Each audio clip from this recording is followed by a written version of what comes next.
Hello, everyone. My name is Carol Blymire, and I am an advocacy communications consultant. Welcome to the Amputee Coalition's webinar, Telling Your Story. As we go throughout this webinar, there is a space in the control panel for you to enter any questions you may have. We will answer questions toward the end, unless I see some popping up on a particular slide where I think it makes sense to answer it there. But otherwise, we'll get to questions at the end. So let's talk about telling your story. It can be really difficult to think about how we tell our personal story. Why is that? We have a lot of information that we want to share. And telling our story can sometimes be emotional, particularly when we're meeting people for the first time. It's also difficult to tell our story sometimes because the details that we would want to share are very important to us, but they're not always important to the listener. And sometimes sharing too many details helps the core components of a story get lost, and that's the piece that we want to make sure we're sharing with our listeners. Another reason that it's hard to tell our story is that adults have the attention span of an ant. We're so used to things happening quickly in short bites. Social media has trained us that we want something in 280 characters or less, or a 30-second video or less. So today we're going to talk about ways that you can tell a compelling story in a short matter of time and get right to the point of your story so that you don't get bogged down in too many details.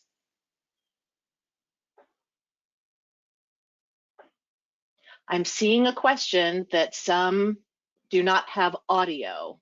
Tim, are you on the line and can you hear the audio? Yes, I can hear you. You're coming through loud and clear. Okay, great. So folks, just make sure you have got your speakers up or your headphones on, but it sounds like our audio is working. There are a couple reasons that we're talking about telling your story today. The first is that we talk a lot about awareness when we talk about people with limb loss and limb difference. Limb loss and limb difference awareness month is coming up in April. And when we talk about awareness, we talk about educating other people, we talk about telling our stories, and we talk about getting attention for an issue. What we like to focus on here at the Coalition, and what I do in my work with clients, is I help people tell their story so that they're raising awareness with impact. So it's great to educate, tell your story, and get attention. But to really make an impact also means that you're listening to other people's stories and that you have a call to action and you encourage behavior change. So there's an acronym that we use for telling your story, and we say that you spit it out. And that is that your story is specific, it's personal, it's informative, and it's timely. So let's talk through what those four things mean. Stories should be specific. When you're telling your story and talking about your experience as someone with limb loss and limb difference, you need to be specific when you talk about what you want. And you also need to be specific in knowing what your audience wants. Now, this doesn't apply just to people who are standing up in front of an audience giving a public speech. This can mean one-on-one conversation, small group conversations. You need to be able to tell your story in a way that your audience is ready to receive it. So it has to be specific. For example, if you're meeting with a member of Congress or their staff, you want your story to be specific to what they're able to do for you. What can your audience do? What do they want to hear? And then you need to be specific about you, what you want to communicate. The P of spit it out is make it personal. It's really important to tell a short, compelling story about the impact that limb loss and limb difference has had in your life. People trust facts, but they remember stories. And the more personal you can make it, we connect with one another in emotional ways. All brands do that, and individuals do that with one another. So make sure your story has some personal elements in it. The I in Spit It Out is informative. You want to include one or two key facts in your story. You want to make sure that there's something there of substance that someone can remember, that'll help make you memorable and set you apart from others. The T in Spit It Out is to make your story timely. You want to be able to tell your story at a time that your audience can take action. So you want to think about when you're speaking with someone, when you're setting up meetings, and that the stories that you're telling them helps them be able to act on something within a timely manner. It's the reason that consumer goods companies and other companies have certain advertising and public relations and storytelling schedules. We don't start seeing holiday and Christmas time advertising and stories until October, November. We're not telling those stories in February, just like we're not telling Valentine's Day stories in September. You want to make sure you're telling your story at a time when the person you're talking to is relevant to them and they can actually take action. So how do you get started in telling your story? You've got to answer some key questions. You've got to do a little bit of research and homework before you start writing or thinking about how you tell your story. The first thing you want to ask yourself is, who is your audience? Who are you going to be speaking to? So you may want to think about 3 different stories that you tell about yourself. One might be more appropriate for others in our community. Maybe it's a story that you would tell to a support group or in a peer visit. Think about who your audience is, who is receiving the information that you're sharing.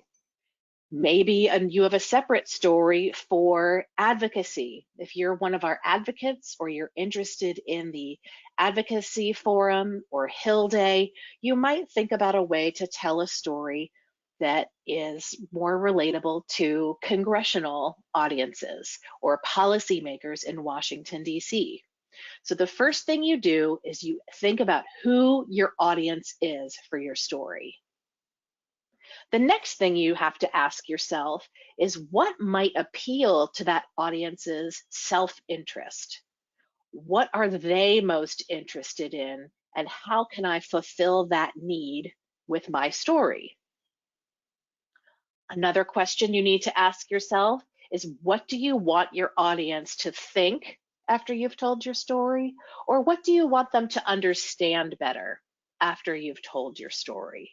So think about that as well. What do you want your audience to take away from that experience that they've had with you in hearing your story? And really importantly, what do you want your audience to feel? Think about when the Olympics are on television every few years. There are very few advertisements that are about the leading cleaning ingredients in Tide detergent. Instead, brands like Tide or super brands like Procter & Gamble, they create these emotionally compelling advertising campaigns with big swells of music. So you should think about what you want your audience to feel. We don't have a $500 million budget, each one of us, to be able to craft a campaign to pull on those heartstrings. But you should find ways as you tell your story to think, how do I want my audience to feel when they've heard my story? Do I want them to feel like they should take action? Do I want them to feel a sense of compassion and empathy? What do I want my audience to feel? And then, what do you want your audience to do? Do you want them to become a peer visitor? Do you want them to become part of a support group? If it's a member of Congress or their staff, do you want them to write legislation that improves the quality of life for people with limb loss and limb difference? You've got to ask yourself what you want your audience to do when they hear your story. So this sounds like a lot of work and a lot of homework, and you're thinking, I could fill an entire notebook or Word document with this information. So let's talk about how we do this in a compelling and quick way. There is a rule called the 27-9-3 rule for compelling messages. These stories have been tested and have been focus grouped, and in various audiences, the most compelling, most memorable, most action-driving stories are 27 words or less. They take 9 seconds or less to tell, and they cover no more than 3 points. Now, a lot of us, when telling stories, like to think that it's important to share every single detail. And when we read books or articles, we love being put in that specific time and that specific place. It was a cold, rainy morning in October of 1943. You can feel what that felt like. When we tell stories in an advocacy setting or in a patient relations setting, we don't always have the luxury of setting time and place for people. We have got to learn to be able to tell stories in 27 words or less that takes 9 seconds or less to tell it and conveys no more than 3 points that we want our audience to take away. So let me give you an example of how this might work for someone who has limb loss or limb difference. Here's an example. After I had my right leg amputated, I was unable to work for 10 months. Despite having health insurance, our family has suffered significant medical debt. This is 26 words, so it's less than 27. It takes 7.5 seconds to read, and it conveys 3 points. The 3 points are that the individual had their leg amputated. The second point, they were unable to work for 10 months. And the third point is that even with health insurance, those out-of-pocket costs have decimated our family savings account and put us into significant medical debt. This is a compelling way to tell a story that gets people's attention. It helps, it's specific, it's personal, it's informative, and it's timely. Let's just say this example is something that is shared on Capitol Hill with a member of Congress or their staff as they're thinking about ways in which they could improve Medicare for people with limb loss and limb difference, or adjustments that they might make to the Affordable Care Act or other insurance regulations that help individuals in our community. So that's an example of the 27-9-3 rule of storytelling. Again, after I had my right leg amputated, I was unable to work for 10 months. Despite having health insurance, our family has suffered significant medical debt. There's an emotional appeal there too. The person that you're telling this story to either can empathize with you because perhaps they are living with limb loss and limb difference, or if they haven't, it's something that they would be able to imagine either for you or imagine if it had happened to them. The notion of being unable to work for 10 months also is a compelling method of sharing information in a story. And the economic piece at the end, understanding medical debt, that's scary. That can get people to pay attention too. So as you think about all the different ways you can tell a compelling story about yourself, I want you to think about this 27-9-3 rule. So spend some time this week writing your own 27-9-3 story. We're going to archive this webinar on our website. So probably by the end of the day today or tomorrow, if you go to amputee-coalition.org and in the search bar you hit webinars, this one will show up first. So you can come back and rewatch it and remind yourself of the things that your story needs to have and ways in which you can construct your own 2793 story. I see some questions that have popped up. Let me come over to this question grid. Can I get a transcript after the webinar? We won't have specific transcripts. This question is from Vicky, but Vicky, we will post the webinar, like I said, on our website, so you'll be able to go there and re-watch it again. This is a short one, so you won't have to slog through 45 minutes of something to find the good nuggets. We just went and got straight to the good nuggets on this. So we have a question from Jeff, and Jeff, this is a really good question. Jeff says, my story is very graphic as I spent years on the front line in a rough fire district as an amputee. Do you agree that I need to be sensitive in my stories, generalizing truly disturbing facts? This is something that I think is a really good conversation piece for those of you who are either in support groups or have other community affiliations with other people who have limb loss and limb difference. I think you should share your experiences and ask, what are some of those boundaries? Where are those lines that I can go up to, but I maybe shouldn't cross with certain audiences? So Jeff, I think the answer to this question is that it depends on who you're talking to. However, I've learned that even in communities of people with limb loss and limb difference, sometimes getting very graphic can be very triggering for people. It puts them back into that traumatic feeling that they had perhaps when they were experiencing something similar. Again, you need to understand who your audience is. I think there are details you can share, but perhaps you do need to be sensitive when you think about how much detail you want to go into, particularly when it's someone that you're meeting for the first time. As you get to know someone better, or as you have multiple exposures to certain audiences, that may be something that then you could extend and share further detail.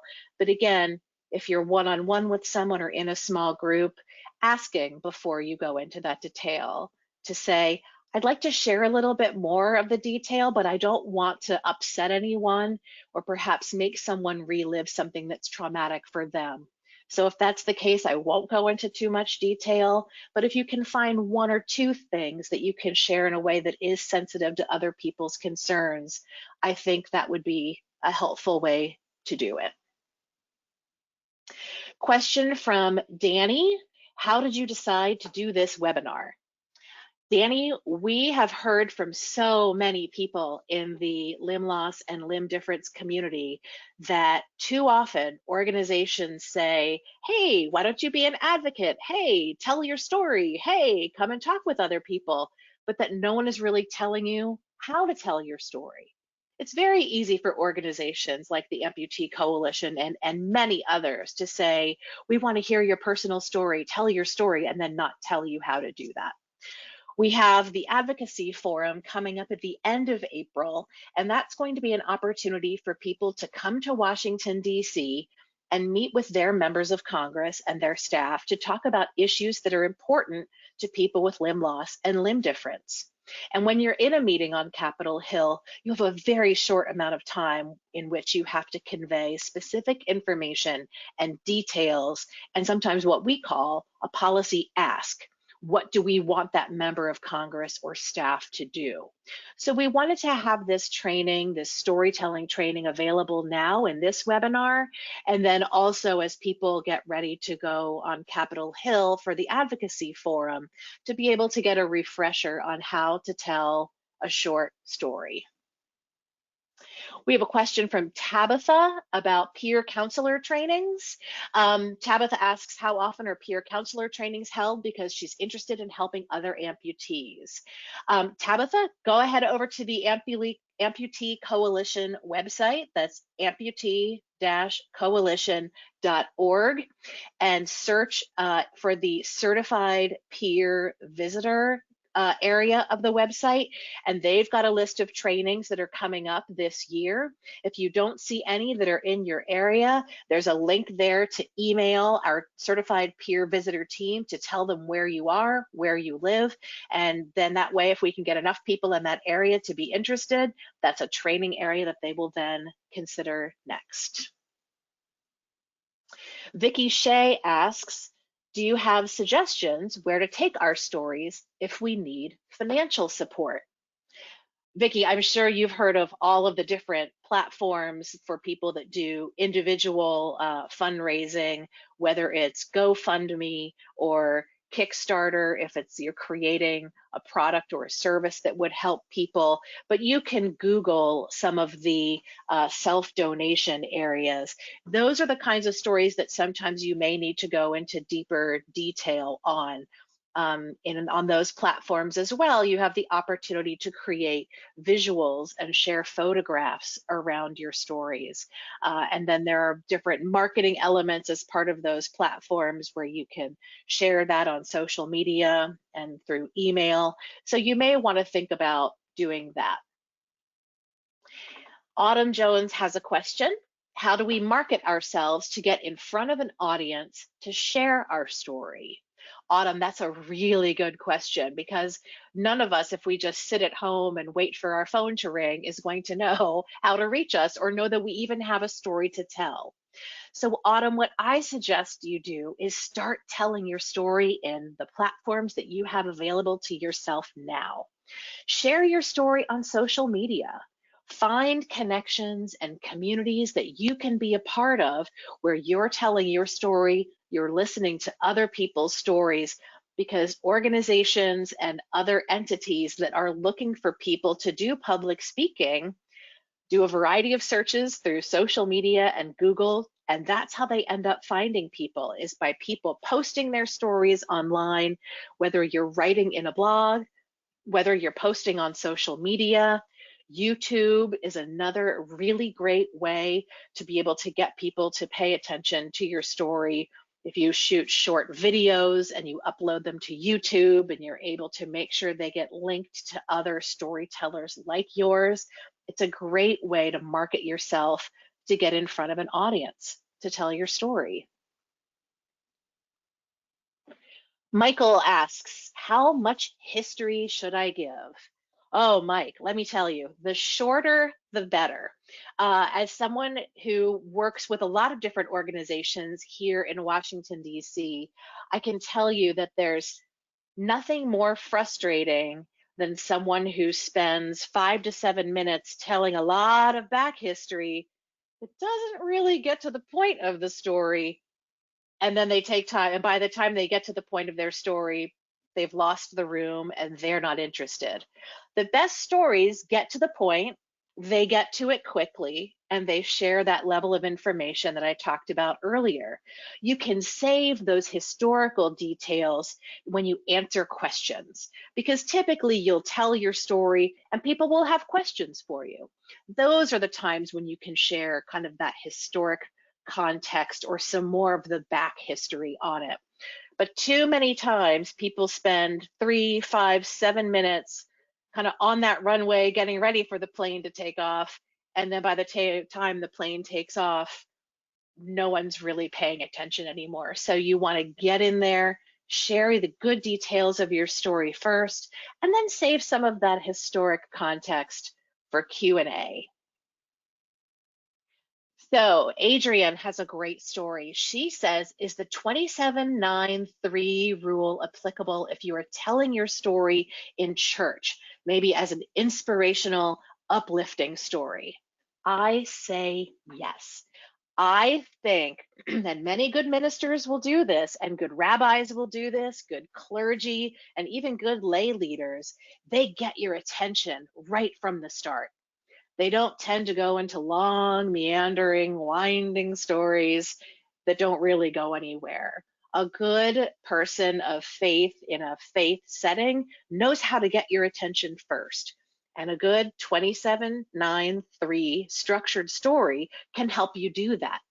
Then, once you've laid that part out, then you can go in and tell a little bit more of your story and use some of those more uplifting or inspirational nuances if that's something that you're comfortable with. So think about that in terms of getting that first part of the story out, which a lot of folks in speech writing or in speech making call the grabber.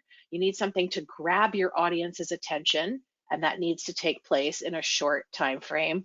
And then you can build on that and tell more details of your story if you have more time.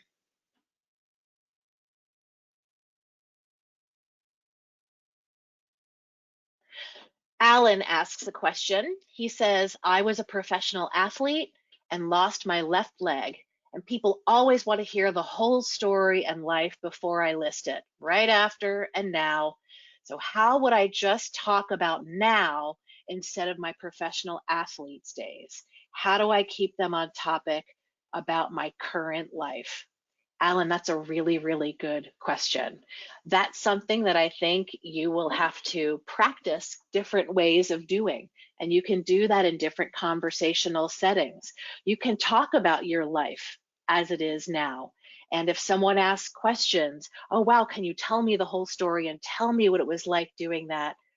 That's where you kind of have to test a couple different ways to, I don't want to say to shut that down because you don't want someone to feel as if you're automatically now closed off.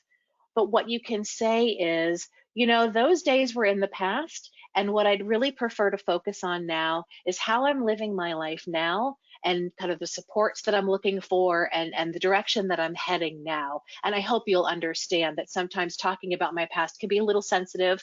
So I'd like to keep it focused on what I'm doing today. And if you do that with someone and you're making eye contact and you have kind of that a little bit of a warm, inviting smile, they're going to respond to that one-on-one or that direct request. If you just are somewhat gentle about it and say, you know, that's sensitive for me, as I'm sure some things are sensitive to all of us. So I would prefer to focus on what's going on now. I think the more authentic and vulnerable we can be in our storytelling, the more people can relate to that. Timothy has a question. He says, I'm an above the knee amputee. I lost my leg in a motorcycle accident. So how do you not be dramatic? So Timothy, I'm assuming that means that you end up telling a lot of the detail about your story and how your accident happened. And I think that decision is up to you on how dramatic, meaning how much detail and in what way you want to tell that story. You can tell people, just like you did in this text question to me. You said, I lost my leg in a motorcycle accident. That's direct, it's to the point. You're not, you know, spreading a big winding story that is, you know, swinging the highs and the lows of the dramatic tension in it.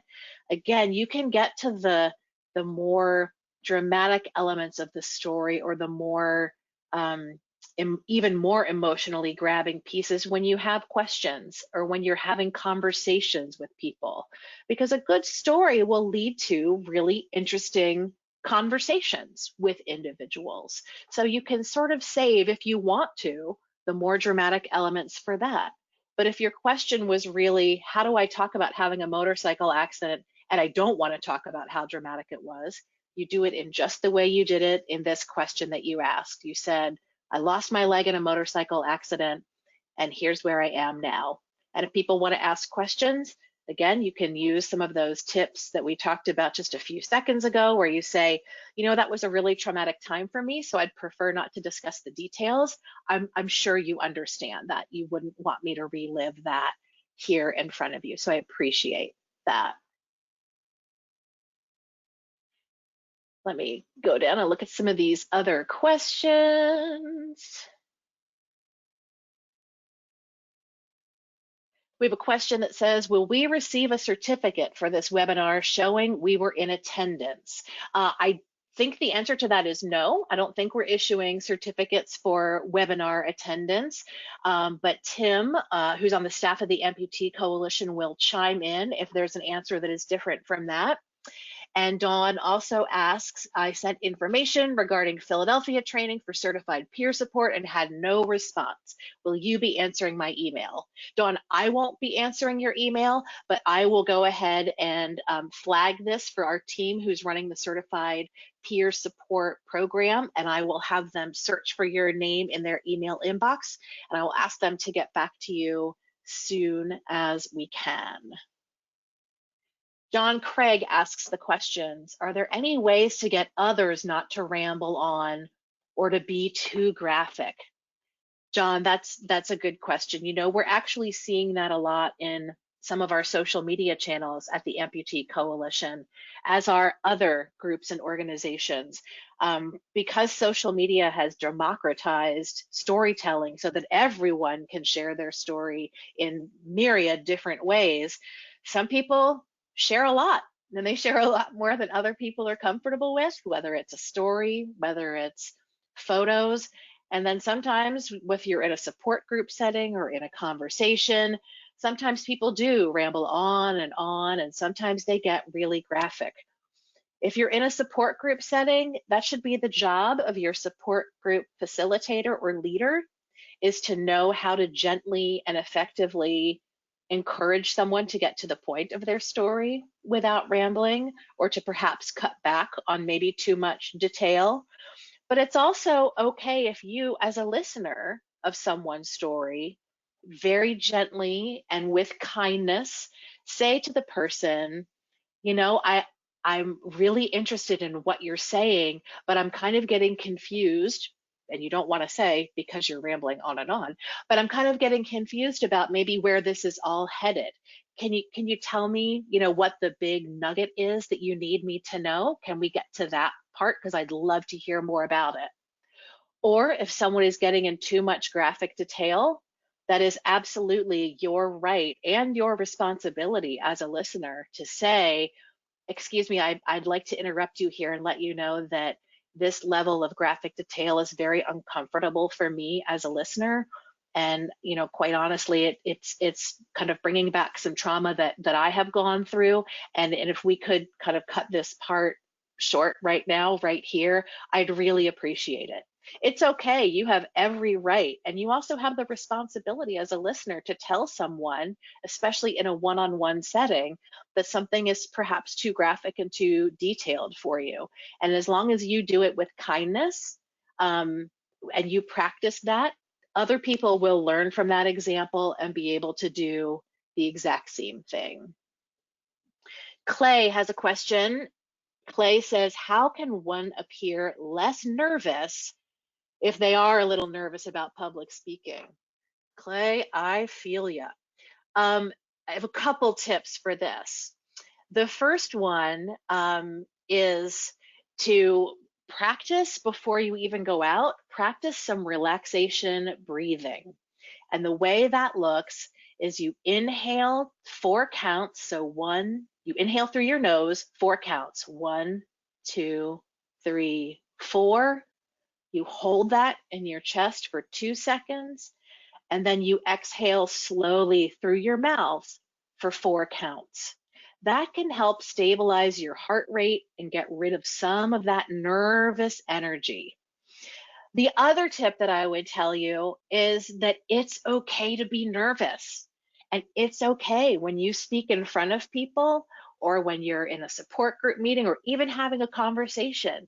It's okay to be vulnerable and authentic and say to someone, you know, I'm really nervous to make this speech, or I'm really nervous to talk in front of this group. So I hope you'll be gentle with me, or I hope you'll be kind with me. And people will feel that sense of, I want to support this person. I want to make sure they feel supported and heard and listened to, because they were vulnerable enough to tell me that they were nervous. So practice the deep breathing. And then also, don't be afraid to say out loud, I'm really nervous, and a little giggle, and maybe your audience will definitely feel, hey, we got you, we support you, we're going to listen and be good listeners, and we're going to make you feel good and feel confident about your remarks. Okay, we have got a lot of questions. Oh, Timothy Wilson again. Here's another question. Do we need any kind of degree to go around telling our story? Absolutely not. You just need to be you. You have your own experience and you get to share that with other people. You don't need to have a master's, a PhD, an MD. You don't need to go to college. I don't even care if you ever finished high school. If you have an experience and you have a story to tell, you get to tell that story. So no, you don't need any kind of degree. You need to be you.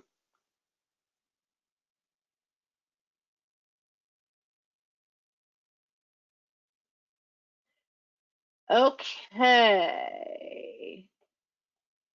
Babak asks, I work at a place that wants to create opportunities for people with limb loss to tell their stories. Do you have any suggestions for how you could do that without coming off as being condescending? Well, my goodness, I hope that you are in a workplace where people get to share stories and have conversations and that no one tells you you're being condescending. If so, that's maybe not the best workplace out there for you. But if they want to create opportunities for people with limb loss to tell their stories, they need to find ways where there are people who are willing to listen. So I'm not sure what you mean without seeing or being perceived as condescending, because you're not out there to lecture people. You're not out there to make people feel less than or that they don't know anything. We're all human beings and we all learn from each other. So I think if you are able to tell your story in a way that, again, is short and to the point, and that gets to that important nugget, and you encourage other people to share those stories, then you turn it into a conversation so that everyone is learning from everybody else.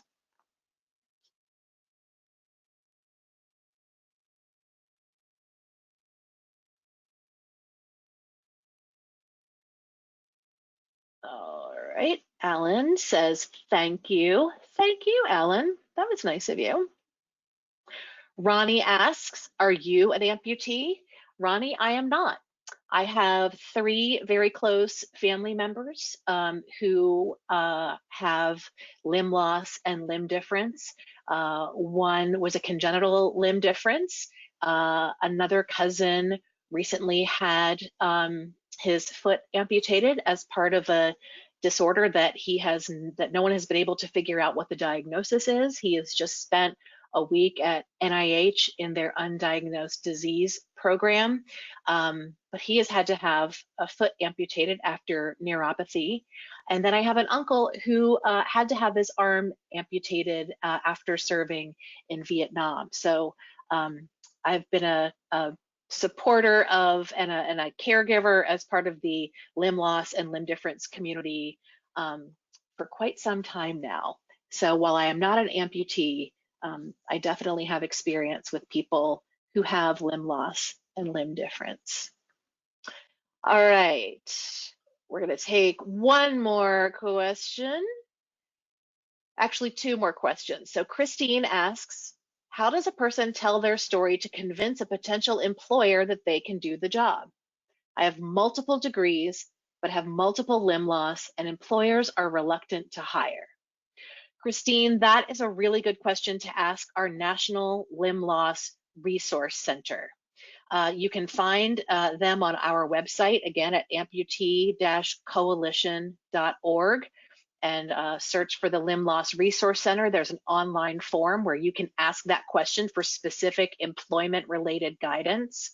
You can also call them directly, and that toll-free number is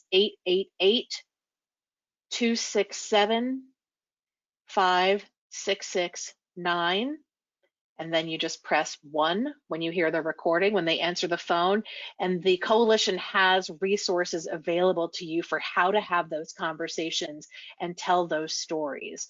They also will have access to resources in your area for career counseling and job counseling and how to have those conversations and go on interviews and look for employers who understand limb loss and limb difference and how to employ people from our community. The last question is Is it all right to promote the Amputee Coalition and all that the organization provides to those with limb loss or limb difference? Yes, we would love it if you would promote the Amputee Coalition. Are there flyers or something similar to show that there is a national organization to support us? Again, if you go to the website and or go call the Limb Loss Resource Center at 888-267-5669. There's a variety of materials that are available on the website. If you look in the store area, most of them are free. So there are flyers and information sheets about the organization. Also, April is Limb Loss and Limb Difference Awareness Month. So you check our website in, I would say, mid-March and get ready to find a toolkit there that will have flyers, social media messages, posters, a whole host of activities and materials that you can use and that you can do during the month of April to raise awareness with impact about limb loss and limb difference and being a part of our community. With that, we're going to wrap up this webinar. Again, this will be archived on the website. So that is amputee-coalition.org. In the search bar, just type in the word webinar. And once you hit that, this one will be the first one that shows up. Give us a day or so to get this loaded onto the site, and it'll be ready for you to rewatch. Thank you so much for joining us, and I wish all of you a wonderful rest of your Wednesday and just a great rest of your week, and hope to hear from you all soon. Thanks so much.